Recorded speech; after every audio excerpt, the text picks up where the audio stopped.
Teman-teman, selamat bertemu kembali dengan saya. Mudah-mudahan dalam keadaan sehat, tidak kurang suatu apa teman-teman semua dalam di kesempatan hari ini. Teman-teman, ini saya mau membuat cerita nyata dari burung yang saya punya ini. Ya, dipiara saya udah ada 3 tahun. Tapi ini burung ada sejarahnya. Gimana sejarahnya? Ya, saya ini mau nanya sama yang pernah merawat burung dan sampai ke saya. Ini saya mendatangkan 2 orang yang pernah tahu sejarah burung ini dan satu pernah memelihara, yaitu Mas Ropai. Ini yang berpakaian hitam, ini pernah memelihara 1 tahun ya Mas Ropai, kurang lebih ya? Kurang lebih. Ini Mas Tono juga tetangganya, ini semuanya dari Mangir, Kalibungu. Ya. Ini kalau Mas Tono ini tahu sejarahnya teman-teman. Dari mana asal usul burung perkutut ini. Ini burungnya ini saya mau minta sejarahnya. Sejarahnya gimana? Mas Tono dulu saya tanya. Ini burung ini dulu awalnya dari mana gitu? Enggak apa-apa. Awal mulanya yang punya asli orang Madura. Orang Madura. Terus? Orang Madura itu kesini kontraknya di daerah Sumberjo, daerah Suki. Terus? Sate ayam.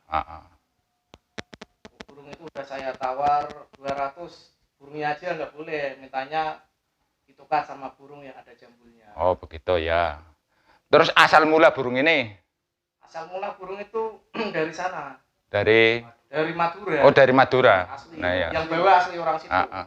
Terus dibeli sama pertama? Pertama saya tawar nggak boleh. Disuruh nukar sama yang ada jambulnya. Terus? Ketika orangnya mau pulang, mudik ke kampungnya, itu dikasihkan sama Mas Poyo. Mas Poyo. Pegawai peternakan Mantri Suntik, peternakan Sumberjo. Oh gitu. Terus? Ketika di sana tetangga saya pas waktu nggarap kanopi depan rumahnya melihat burung ini suka. Ditawar berapa saya nggak tahu. Akhirnya dibeli sama tetangga saya. Terus ceritanya? Kelanjutannya burung itu dibayar sama Mas Agus berapa, sebelahnya rumahnya Mas Ropa itu katanya sakit, istrinya sakit. Terus Dibeli sama Mas Ropa ini. Beli sama Mas Ropa berapa kan nggak tahu saya. Terus diberi sama, nah saya sekarang Mas Ropa dulu dibeli berapa ini burung ini? 7 ya?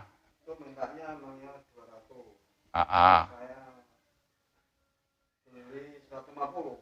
Nah, terus ya udah dikasih gitu aja. Sama dia katanya, kok ada burung bagus ya. Tapi saya nggak pernah melihat burung itu. Di kamar terus. Nah terus saya tanya, ini burung waktu saya kan dapat dari Pak Slamet dulu sebelum dari Pak Slamet. Sebelum dari Pak Slamet, dari Mas Ropai kan. Mas Ropai dijual sama Pak Slamet. Oh jadi belinya sama Pak Slamet sama situ. Dulu dibeli berapa sama Mas Slamet? 20 kayaknya kalau nggak salah 30, saya dengar. 20 ya? Nah iya, soalnya kan ceritanya Pak Slamet. Terus ketika Pak Slamet itu tanya sama saya dimarahin. Kenapa burungnya dijual sama saya? Loh, yang jual kan bukan saya. Nah, kenapa? Satu rumah katanya sakit. Jadi burung ini sudah dipelihara orang. Berarti waktu sama Pak Slamet udah 5 kali di rumah. Yang pernah mengalami sakit? Sama sebelumnya Pak Slamet. Sutris yang sakit? Ya, yang sakit disuruh ngembaliin katanya.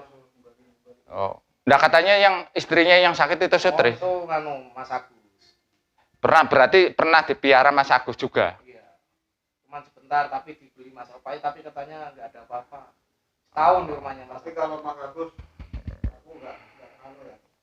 Apa tuh nggak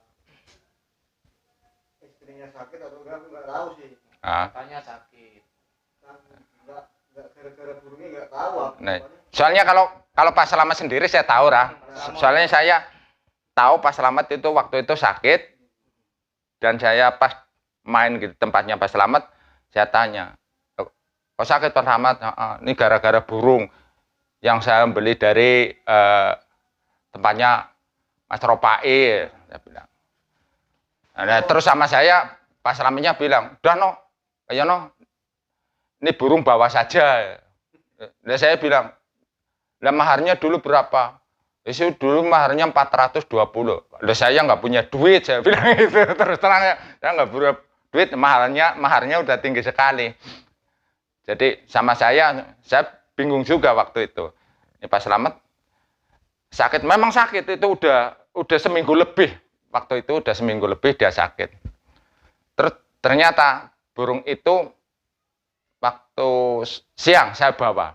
Soalnya dari pagi saya ke sana, siang saya bawa pulang, terus saya sore kembali ke Pak Slamet lagi, Pak Slametnya sembuh. Itu udah sembuh. Langsung sembuh. Ceritanya seperti itu. Tapi anehnya burung ini di tempat saya, rumah saya itu kan dulunya saya beli kan baru itu. Katanya serem gitu ya, rumah saya itu. Terus saya melihara burung ini ternyata hilang semua tuh seremnya. Betul nggak itu? Berarti dulu rumahnya situ beli baru. Beli baru, serem. Dan rumah itu ya sedikit mungkin agak angker ya. Agak angker. 4 tahun gak dihuni yuk. Oh, 4 tahun gak dihuni. Setelah burung ini malah hilang. Malah hilang. Tapi alhamdulillah ini ikut saya udah 3 tahun lah kurang lebih ya. 3 tahun. Situ juga jadi saksinya sih, tahu sejarah burung ini sampai ke tempat saya itu Mas Tono tahu sendiri gitu. Itu jadi bagi pemeriksa yang punya indera ke-6, burung ini ada apanya silahkan. Ini faktanya seperti ini dan saya itu tidak membuat cerita, tapi ini cerita yang nyata dari teman-teman saya yang pernah miara dan teman-teman yang miara ini justru itu tetangganya semua. Jadi berputar-putar ke tetangganya semua sampai dibeli tetangga saya yang ada di Nolokerten sebelah sini, namanya Pak Slamet yang di Penjor itu. Terus Pak Slamet sakit, nah terus sampai sekarang dipiara saya ada 3 tahun nih. Jadi yang punya keindera ke-6, ini saya cerita apa adanya, ada apa burung ini silahkan. Mungkin bagi yang punya indera ke-6 bisa melihat burung ini ada apanya. Dan burung ini memang bukan burung asli sini. Ini burung asli dari Madura, teman-teman. Nah demikian sampai di sini teman-teman perbincangan kita masalah burung yang saya piara ini yang menjadi heboh waktu itu dan sampai sekarang nih masih juga menjadi heboh. Jadi bila mana nanti ada komentar dari teman-teman ya silahkan. Ini burungnya ada di tempat saya. Ini ceritanya cerita nyata, nggak ada cerita yang dibuat-buat. Sampai di sini perjumpaan kita. Sampai jumpa di lain kesempatan. Terima kasih.